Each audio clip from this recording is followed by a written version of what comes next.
दोस्तों स्वागत है आपका बिहार न्यूज में। दोस्तों मैं हूं फिरदौस गनी और आप देख रहे हैं केडीबी लाइव। दोस्तों आज हो चुका है 26 नवंबर 2022। तो आज की बिहार की टॉप न्यूज लग रहे हैं आपके लिए। दोस्तों वीडियो शुरू करने से पहले आपको बता दूं कि अगर आप नए आए हैं इस चैनल पर तो चैनल को सब्सक्राइब करके बेल आइकन को प्रेस कर दीजिए। तो चलिए शुरू करते हैं आज की पूरे बिहार की टॉप न्यूज।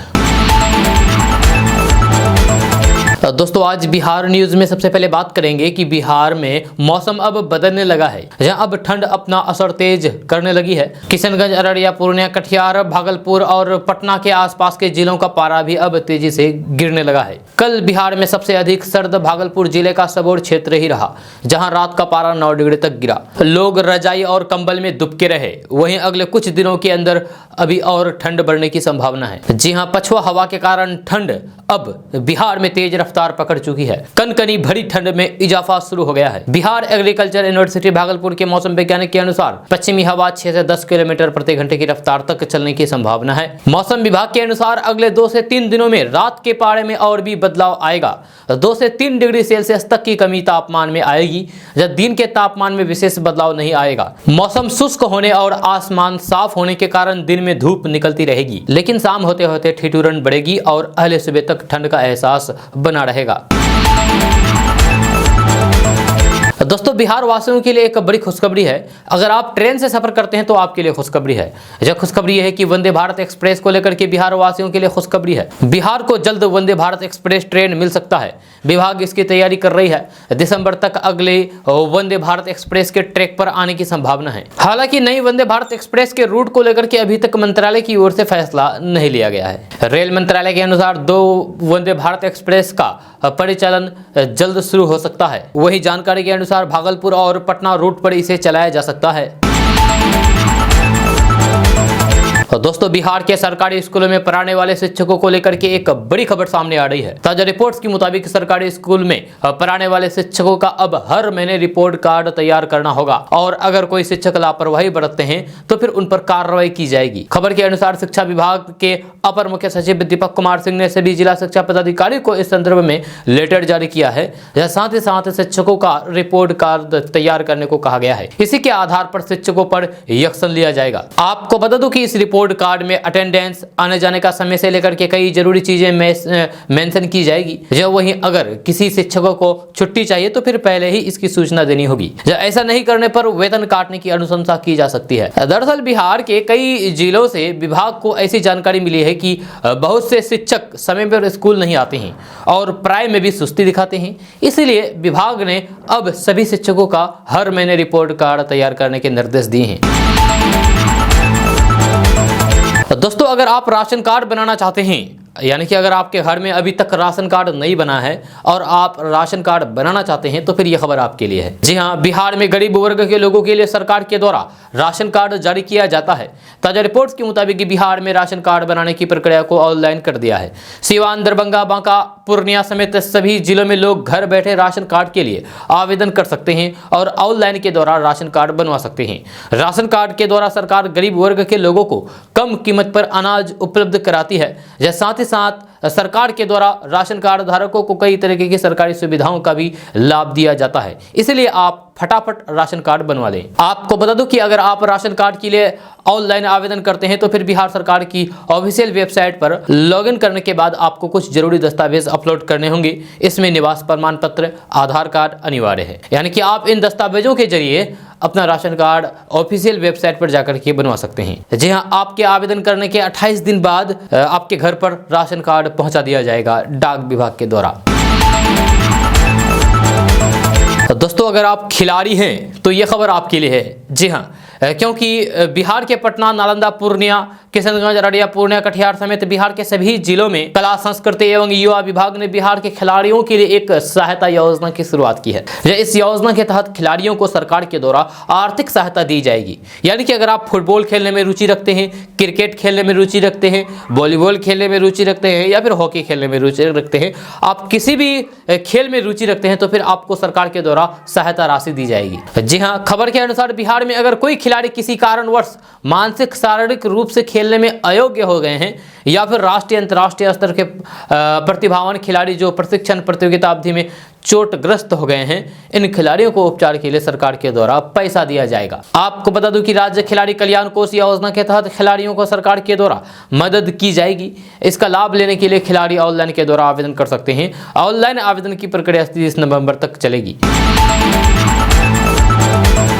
दोस्तों, अगर आप यूएई जाने की तैयारी कर रहे हैं तो यह खबर आपके लिए है। जी हां, अगर आप संयुक्त अरब अमीरात जाने की तैयारी कर रहे हैं, जाने वाले हैं, तो फिर यह खबर आपके लिए है। बात क्या है, चलिए बात करते हैं विस्तार से। तो विस्तार से बात करते हैं कि अगर आप या फिर आपका कोई जानकार जल्द ही यूएई जाने की तैयारी कर रहा है तो ये जानकारी आपके लिए बहुत जरूरी है। संयुक्त अरब अमीरात सरकार ने यात्रा दिशा निर्देश में बदलाव किया है। यूएई सरकार के अनुसार सभी यात्रियों के पासपोर्ट पर पहला और अंतिम दोनों नाम स्पष्ट होना चाहिए। 21 नवंबर से यूएई ने इस नए नियम को लागू कर दिया है। यूएई सरकार के हवाले से एयरलाइंस कंपनी इंडिगो की ओर से एक बयान भी जारी किया गया है। इंडिगो ने बयान में कहा है कि यूएई प्रशासन के निर्देशों के अनुसार जिन भी यात्रियों का पासपोर्ट पर सिंगल नाम होगा, वे चाहे टूरिस्ट या फिर किसी भी वीजा पर हो, उन्हें यात्रा की अनुमति नहीं दी जाएगी। हालांकि अगर किसी के पास यूएई की परमानेंट वीजा है तो उन्हें यात्रा की अनुमति जरूर मिलेगी, लेकिन इसके लिए उन्हें फर्स्ट और लास्ट नेम के दोनों कॉलम में वही नाम ही लिख करके पासपोर्ट अपडेट करना होगा। वही इंडिगो ने कहा है कि अगर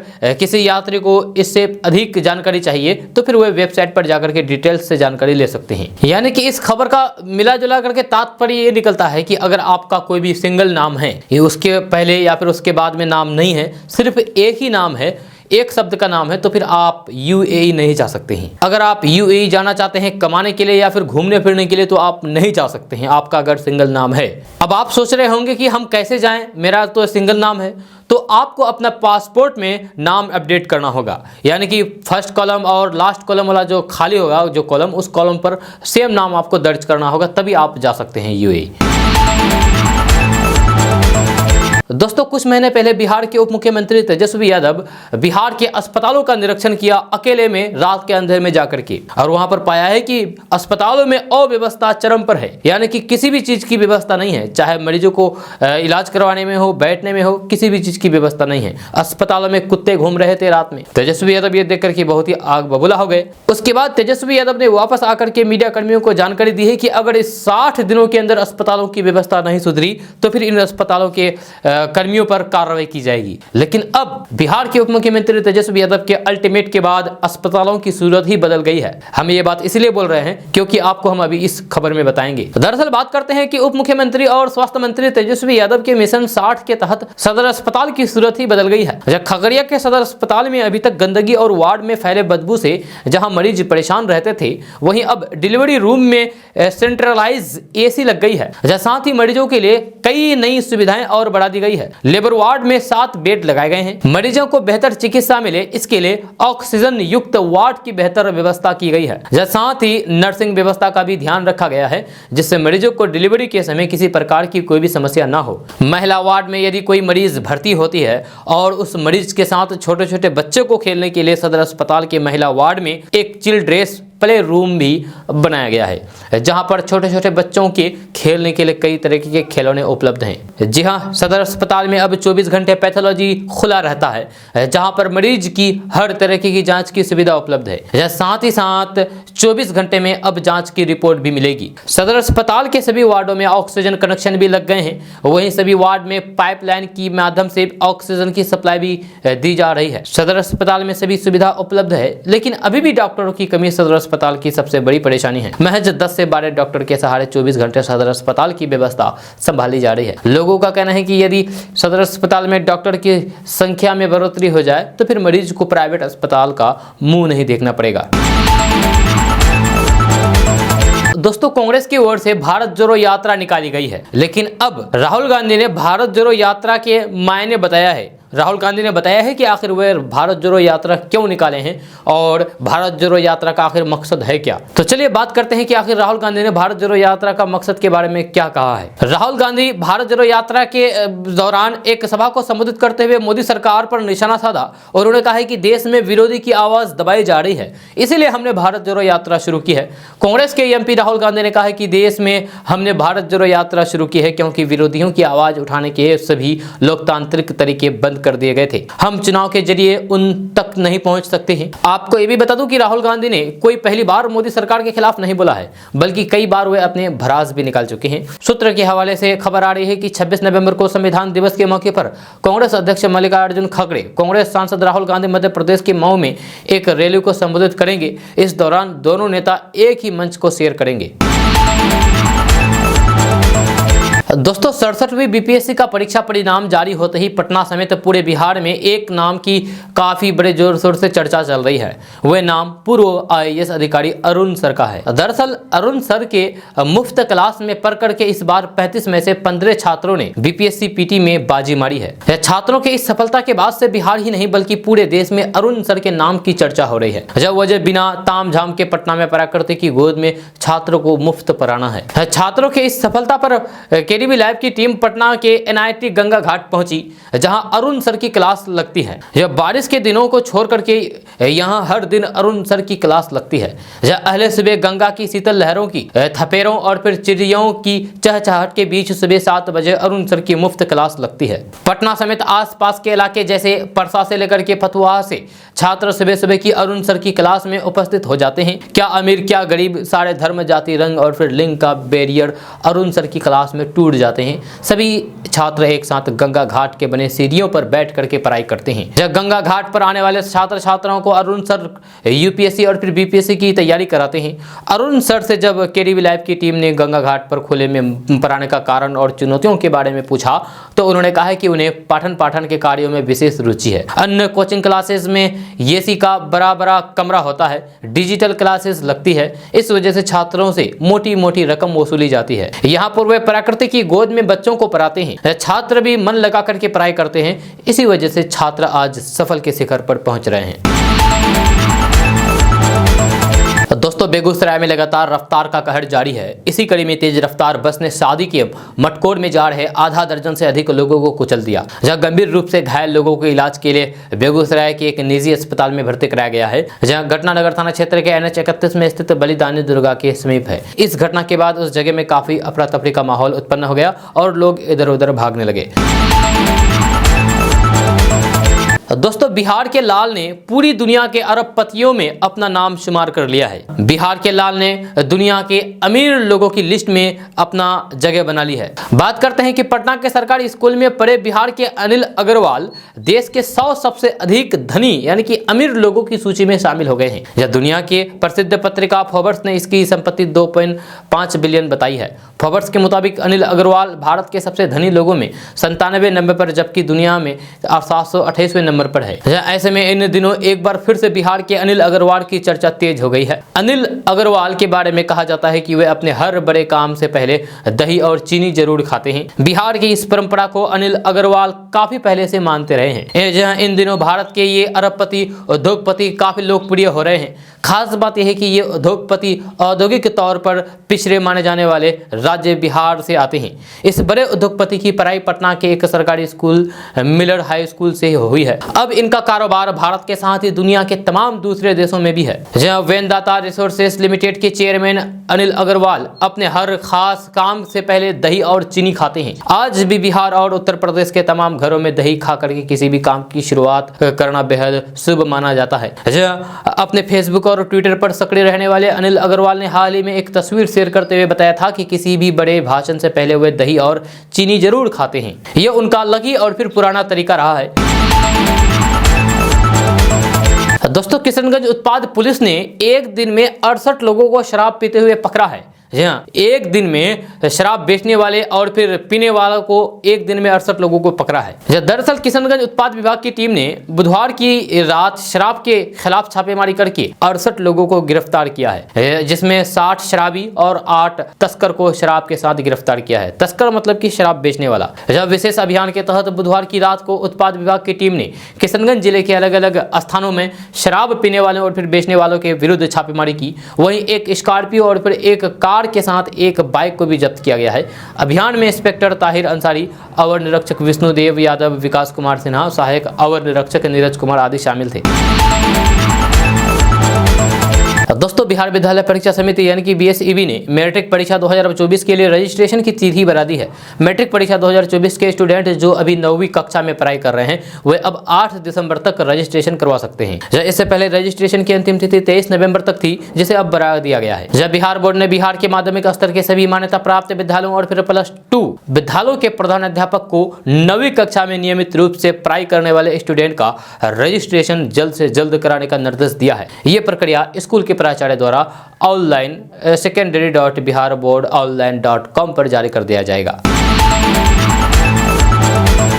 दोस्तों, जैसे कि आप सबको पता है कि बिहार के कुर्नी विधानसभा उपचुनाव में अभी राजनीतिक चरम पर है और चुनाव प्रचार जोर शोर से चल रही है। जब बिहार की कुर्नी विधानसभा सीट पर उपचुनाव के लिए आगामी 5 दिसंबर को वोटिंग होनी है। उपचुनाव में जीत सुनिश्चित करने के लिए सभी दल मतदाताओं को गोलबंद करने में लगे हुए हैं। जब कुर्नी उपचुनाव में महागठबंधन बीजेपी और वीआईपी के बीच सीधा मुकाबला है। इसी बीच खबर है कि तेजस्वी यादव के मामा साधु यादव भी इन दिनों कुर्नी में घूमते नजर आ रहे हैं। साधु यादव ने दावा किया है कि कुर्नी में महागठबंधन को हार का मुंह देखना होगा।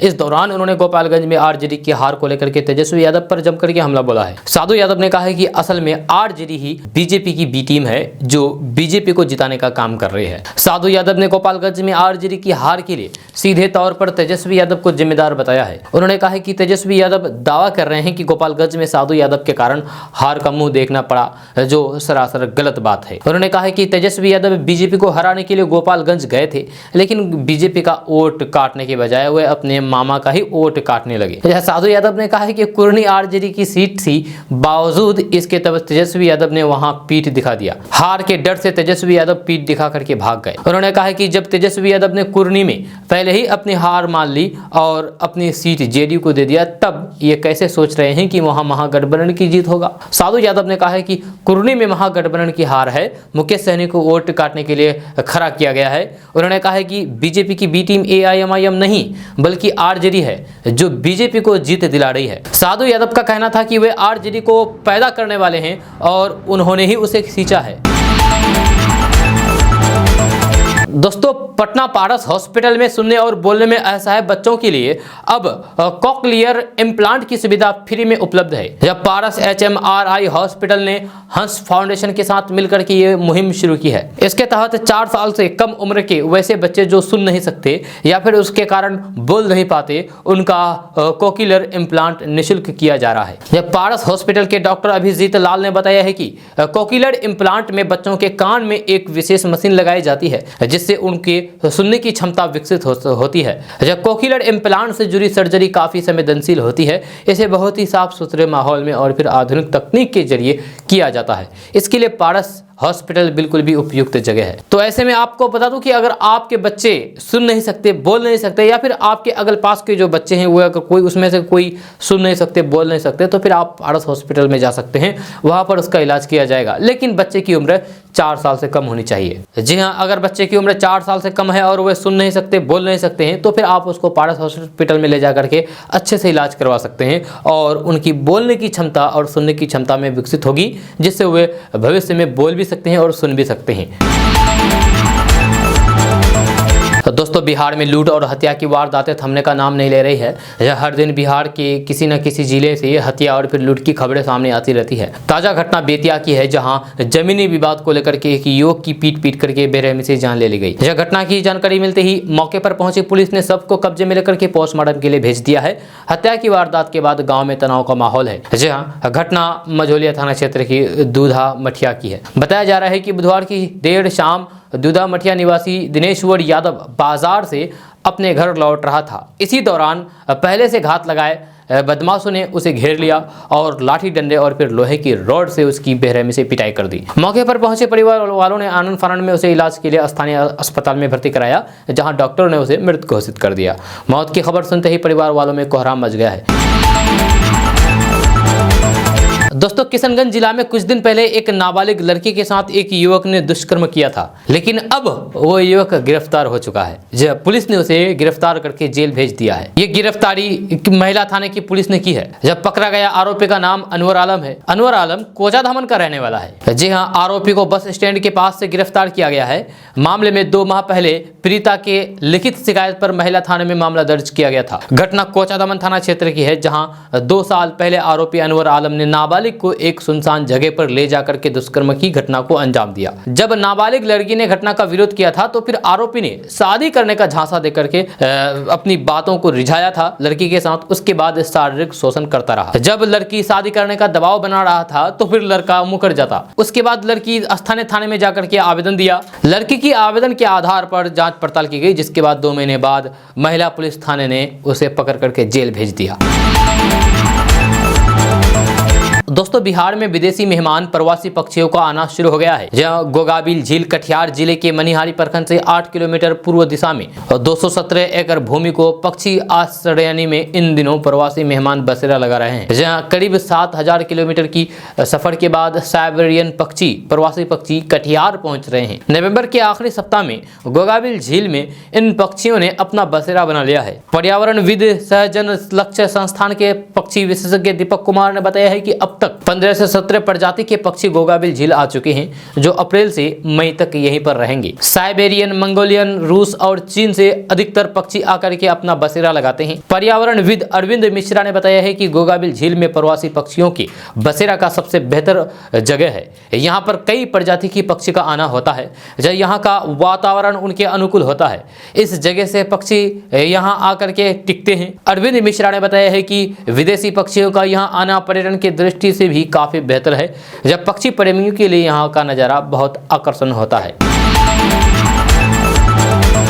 तो दोस्तों देश में खाने वाले तेल के भाव आसमान छू रहे हैं। तेल के कारण ही लोगों की रसोई का बजट बिगड़ गया है। खाद्य तेल के दामों को लेकर के खुद सरकार फिक्रमंद है। अन्य देशों में तेलों के दामों में गिरावट आई है। इसी कारण अब देश में भी खाद्य तेलों के दामों को लेकर के चर्चा शुरू हो गई है। मीडिया रिपोर्ट्स के अनुसार अब सरकार ने भी संकेत दिए हैं कि आने वाले दिनों में देश में भी तेल के दामों में गिरावट देखने को मिल सकती है। बाजार में खाद्य तेल के दामों में आग लगी हुई है। इसके पीछे कुछ वजह भी है। यह दरअसल रिटेल और थोक मार्केट में सूरजमुखी और सोयाबीन ऑयल इंपोर्ट के रेट के मुकाबले बहुत अधिक महंगा बिक रहा है। सूरजमुखी तेल का कीमत लगभग 25% हाई रेट पर है।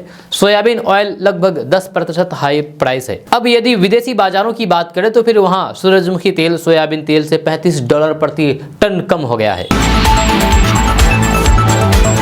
तो दोस्तों कभी कभी प्राकृतिक नज़ारे और फिर रासायनिक क्रियाशीलता तथा जैविक असमानता के बीच कोई फल, सब्जी या फिर पौधे ऐसा अद्भुत रूप ले लेता है जिससे लोग ये भ्रम पाल लेते हैं कि कहीं ये दैविक चमत्कार तो नहीं है। हालांकि ये उनका भ्रम है। जी हाँ, कुछ ऐसा ही नज़ारा बिहार के भागलपुर जिले के घोघा इलाके में देखने को मिला है। जहाँ हम बात कर रहे हैं घोघा के एक किसान के खेत में फले एक गोभी की। जब प्रेम यादव ने अपने खेत में गोभी लगाया, खेत में 500 से ज्यादा गोभी के पौधे लगाए गए। सभी में गोभी फल लग गया। इसी में एक ऐसा भी पौधा है जिसमें अद्भुत आकृति का गोभी फला है। ये गोभी करीब 3 फुट लंबी है। आपको बता दूं कि ये गोभी सांप की आकृति है, यानी कि ये सांप जैसा है, ठीक उसी तरीके से ये गोभी दिखता है। गोभी का ऊपरी भाग यानी कि मुंह भी सांप की तरह है। जब प्रेम यादव ने जैसे ही इस प्रकार उत्पन्न गोभी को देखा तो फिर इसकी सूचना उन्होंने लोगों को दी। जब कृषि वैज्ञानिक तक बात पहुंची, जब सांप की आकृति में फला ये गोभी कृषि अधिकारी भी देखने पहुंचे। जब सांप की आकृति का गोभी देखने के लिए काफी संख्या में लोग वहां जुट गए। गांव के ही कुछ लोगों ने कहा है कि अरे ये तो गजब हो गया, ये तो साक्षात नाग देवता है। नाग देवता यहाँ प्रकट हुए हैं। नाग ने ही गोभी का रूप धरा है। फिर क्या था, लोगों ने इस गोभी की पूजा अर्चना शुरू कर दी। जब देखते ही देखते काफी संख्या में लोग खेत में जुट गए। गोभी को चंदन लगाया गए, जल चराया गया, रुपए का चरावा शुरू हो गया। बात धीरे धीरे इतनी दूर तक फैल गई कि दूसरे गांव से भी लोग यहाँ जुटने लगे और गोभी की पूजा अर्चना करने लगे। जहाँ खाने वाले की गोभी की पूजा अर्चना करने लगे। हालांकि कुछ लोगों ने कहा है कि सही रूप से रासायनिक क्रिया नहीं होने के कारण इस रूप में गोभी उत्पन्न हुआ है। ये कोई चमत्कार नहीं है और न ही ये गोभी कोई प्रकट हुए हैं। रासायनिक दुष्प्रभाव के कारण ही इस प्रकार का गोभी उत्पन्न हुआ है, फला है। लेकिन कुछ लोग ने गोभी में नाग देवता मान करके उसकी पूजा शुरू कर दी। दोस्तों बात करेंगे कि बिहार सरकार के समाज कल्याण विभाग के मंत्री मदन सहनी के आवास पर आरक्षण अधिकार पद यात्रा को लेकर के चर्चा की गई है। मंत्री मदन सहनी केंद्र की मोदी सरकार के खिलाफ पद यात्रा निकालेंगे। ये पद यात्रा 6 दिसंबर से 12 दिसंबर तक होगी। पद यात्रा चंपारण से पटना तक की जाएगी। समाज कल्याण विभाग के मंत्री मदन सहनी ने कहा है कि हमारे समाज की स्थिति काफी खराब है, हम लोग काफी पिछड़े हुए हैं, इसीलिए बिहार सरकार ने जो रिपोर्ट केंद्र सरकार को सौंपी है उसी रिपोर्ट के आधार पर काम किया जाए। मंत्री मदन सहनी ने केंद्र सरकार और फिर प्रधानमंत्री पर भी हमला बोला। उन्होंने कहा है कि प्रधानमंत्री अति पिछड़ा है और इस समाज के दर्द को नहीं समझते हैं। उन्होंने कहा है कि राज्य सरकार ने बिहार के दर्जनों जातियों को अनुसूचित जाति में दर्ज करने की मांग केंद्र सरकार से की है, लेकिन अभी तक केंद्र सरकार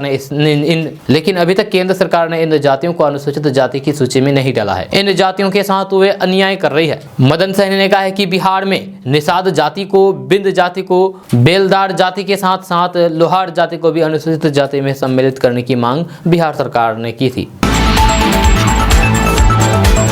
दोस्तों लोक जनशक्ति पार्टी की स्थापना पूर्व केंद्रीय मंत्री और स्वर्गीय रामविलास पासवान ने की थी। एक दौर था जब रामविलास पासवान अपने भाइयों के साथ राजनीति में मिसाल रखते थे, लेकिन उनके निधन के बाद पार्टी भी टूटी और परिवार भी बिखर गया। रामविलास पासवान के भाई और केंद्रीय मंत्री पशुपति कुमार पारस ने राष्ट्रीय लोक जनशक्ति पार्टी बना ली, तो फिर बेटे चिराग पासवान के पास लोक जनशक्ति पार्टी रामविलास रह गई। जी हाँ, चिराग पासवान एनडीए गठबंधन से बाहर हो गए, लेकिन अब बीजेपी एनडीए गठबंधन में हो चुकी है, तो फिर ये सवाल भी उठने लगा है कि क्या एक बार फिर से लोक जनशक्ति पार्टी अपने पुराने अस्तित्व में लौट सकती है। राष्ट्रीय लोक जनशक्ति पार्टी और फिर लोक जनशक्ति पार्टी रामविलास का मेल क्या भविष्य में हो सकता है, ये सवाल सियासी गलियारों में हर वक्त चर्चा के केंद्र में रहा है। पिछले दिनों केडीबी लाइव ने चिराग पासवान से खास बातचीत की थी। इस लंबी बातचीत में चिराग पासवान ने हर सवाल का जवाब दिया। चिराग पासवान से ये पूछा गया कि क्या चाचा पशुपति के साथ एक बार फिर से वे आ सकते हैं, तो उन्होंने इस सवाल का सीधा जवाब दे दिया। चिराग पासवान ने कहा था कि ये उनके लिए पुरानी बात हो चुकी है। उन्होंने कहा था कि उनके पास जो पार्टी और फिर नेता है, उन्हीं की बेहतरीन और बिहार की जनता के लिए कैसे काम किया जाए, उनका फोकस केवल इसी बात पर है। उन्होंने पशुपति कुमार पारस के साथ मिलने की संभावना को सिरे से खारिज कर दिया।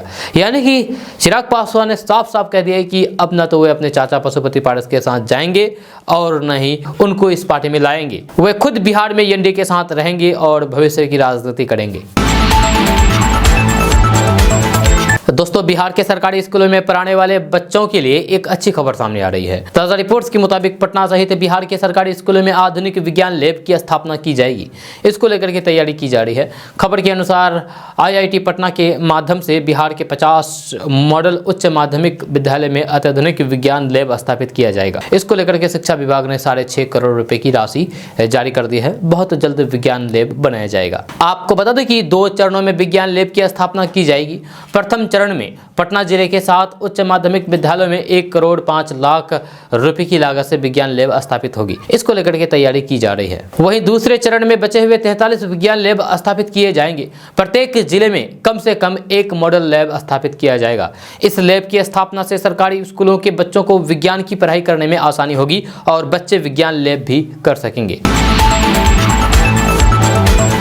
दोस्तों बात करते हैं कि पटना, मुजफ्फरपुर, पूर्णिया समेत सभी जिलों में 6000 पदों पर भर्तियां होने वाली है। ये भर्तियां शिक्षा विभाग के द्वारा राज्य के सरकारी स्कूलों में शारीरिक शिक्षक एवं स्वास्थ्य निदेशक के पदों पर होगी। इसको लेकर के जल्द ही विज्ञापन जारी कर दिया जाएगा। खबर के अनुसार बिहार के अलग अलग जिलों में शारीरिक शिक्षा एवं स्वास्थ्य निदेशकों की खाली पड़े 6020 पद जल्द से जल्द भरा जाएगा। जब कुछ दिन पहले ही इन पदों पर भर्ती को लेकर के विभाग ने सभी जिलों से खाली पड़े पदों का ब्यौरा मांगा था। आपको बता दूं कि प्रशासनिक शिक्षा निदेशक की तरफ से जारी जानकारी के मुताबिक बिहार में कुल 6020 पद खाली हैं। इन पदों पर भर्ती को लेकर के जल्द ही नोटिफिकेशन जारी किया जाएगा। नोटिस जारी होने के बाद भर्ती की प्रक्रिया शुरू कर दी जाएगी।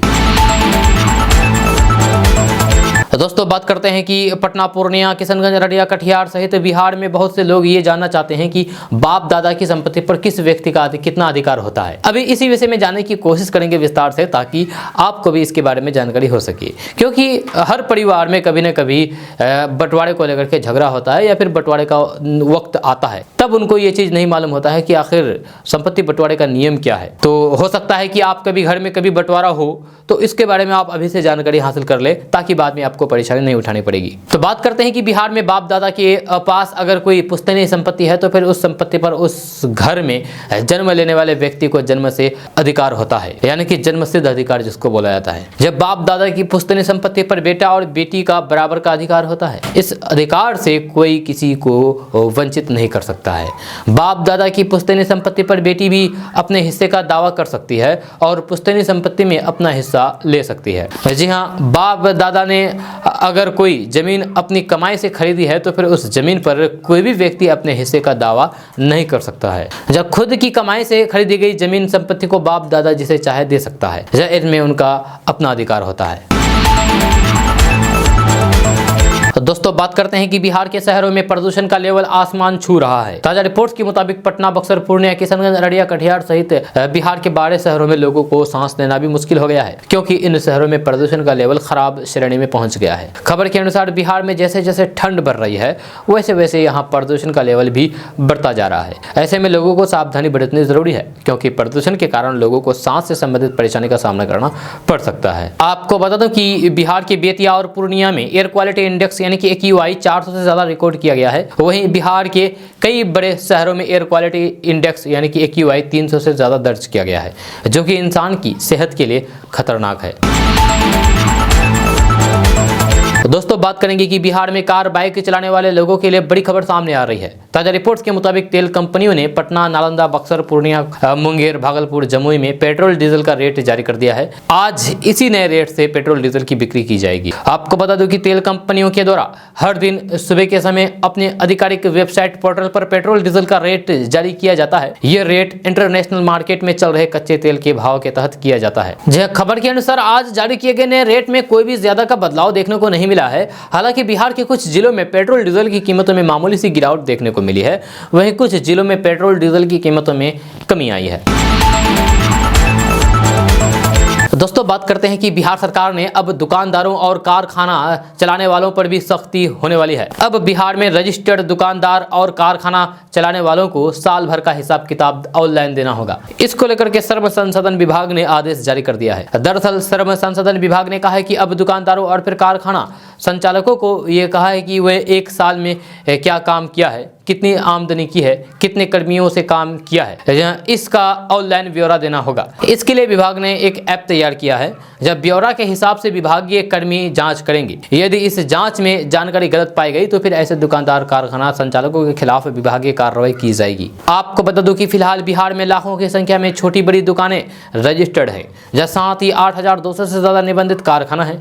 इसमें 2.25 लाख से अधिक कर्मचारी काम करते हैं। इनके संचालन के लिए सरकार ने नियम तय कर रखे हैं, लेकिन इसके बावजूद भी सरकार को समय समय पर इसकी सूचना मिलती रहती है कि दुकानों, प्रतिष्ठानों में काम करने वाले कर्मियों से श्रम अधिनियम के खिलाफ काम लिया जा रहा है। ऐसे में जब तक इनके द्वारा पूरी जानकारी नहीं दी जाती है, विभाग इस संबंध में मिलने वाले शिकायतों पर कार्रवाई नहीं कर सकेगा।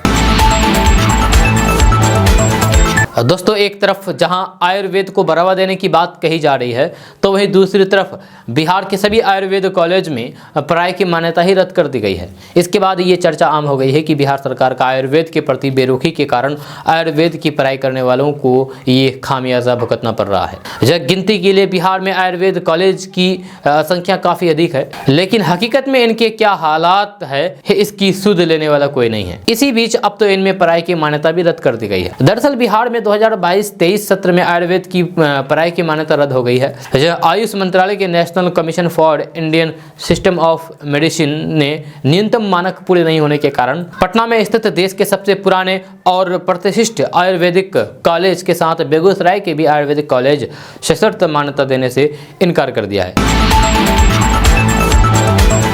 दोस्तों बिहार के भागलपुर जिले से दिल को झकझोर देने वाली तस्वीर सामने आई है, जहां पर 9 साल के आमिर को स्कूल जाने से ज्यादा पेट की भूख मिटाने की चिंता है। उसे पढ़ने का शौक है, लेकिन वे दिव्यांग पिता को ठेले पर बैठा करके फल बेचने पर मजबूर हैं। जानकारी के मुताबिक ये तस्वीर बिहार के भागलपुर के इशाचक के सामने आई है। यहाँ पर 12 नंबर गुमटी के रहने वाला 9 वर्षीय मोहम्मद आमिर स्कूल नहीं जा पा रहा है। वह स्कूल जाना चाहता है, लेकिन पिता की दिव्यांग होने के चलते और पेट की भूख भूख मिटाने की खातिर वे रोजाना पिता के साथ सेब बेचने निकल जाते हैं। आमिर अपने पिता को ठेले पर बैठा करके रोजाना 5 से 6 किलोमीटर ठेला चला करके घूम घूम करके सेब बेचता है। वहीं पिता को दिव्यांग होने के कारण सरकार की ओर से 400 रुपए मिलते हैं, लेकिन उसे घर का गुजारा करना नामुमकिन है। 400 रुपए में भला कौन सा घर चलता है आजकल महीने में। आपको बता दूं कि दिव्यांग फल विक्रेता के 3 बच्चे हैं, एक लड़की और 2 लड़के हैं। उनमें से एक बच्चा पढ़ने गया है, जबकि दूसरा बच्चा उनके साथ ठेला चला करके सब्जी बेच रहे हैं। दोस्तों बात करेंगे कि पटना हाईकोर्ट ने राजधानी पटना के 2 बड़े पुलिस अफसरों को फटकार लगाई है। कोर्ट ने फटकार लगाते हुए पूछा है कि वर्दी और ओहदे का क्या मतलब होता है, बताइए। दरअसल मामला पटना के महिला रिमांड होम की सुनवाई से जुड़ा हुआ है। इस केस की सुनवाई कर रहे पटना उच्च न्यायालय ने अब तक की पुलिस अनुसंधान पर असंतोष जाहिर किया है। गुरुवार को इस मामले में पटना के एसएसपी मानवजीत सिंह ढिल्लों और फिर सचिवालय एसएसपी सह केस की आईओ काम्या मिश्रा सशरीर कोर्ट में उपस्थित हुई। जब कोर्ट ने सीधा सवाल किया है कि आपके ओहदे का क्या मतलब है, आप एक केस की जांच भी सही तरीके से नहीं कर सकते हैं। जब कोर्ट ने अब तक ये पुलिस अनुसंधान पर नाराजगी जाहिर करते हुए सुनवाई के दौरान ये कहा है कि एसएसपी की पुलिसिंग और कामकाज किसी तरह से संतोषजनक नहीं माना जा सकता है। तकरीबन 30 से 35 मिनट तक पटना पुलिस प्रशासन के इन दोनों अधिकारियों को कोर्ट की तल्ख टिप्पणी सुननी पड़ी। दोस्तों बिहार के किशनगंज में एक छात्र झुलस गया। डी मार्केट में स्थित असलता मध्य विद्यालय में सफाई कार्य करने के दौरान एक छात्र के एसिड से झुलस जाने का मामला सामने आया है। यह घटना शहर के यानी कि किशनगंज शहर की आशालता स्कूल की है, जहां क्लास 7 में पढ़ने वाला मोहम्मद शब्बीर विद्यालय में शिक्षकों के आदेश पर अपने दोस्त के साथ झाड़ू लगा रहा था। उसी दौरान विद्यालय की अलमारी में रखा एसिड उस पर गिर गया, जिसकी वजह से शब्बीर का एक हाथ बुरी तरीके से झुलस गया है। यह घटना के बाद आनंद फराना में स्कूल के शिक्षकों द्वारा सदर अस्पताल में बच्चों का प्राथमिक उपचार करवाया गया और उसे घर भेज दिया गया। बच्चे के परिवार वालों ने जब उसकी हालात देखी तो फिर घबरा गए। जब बच्चे के परिवार वालों ने डीएम और फिर जिला शिक्षा पदाधिकारी को आवेदन देकर के मामले में कार्रवाई की गुहार लगाई है। जब बच्चे ने बताया है कि शिक्षक के आदेश पर वह स्कूल में झाड़ू लगा रहा था, उसी दौरान ये घटना घटी।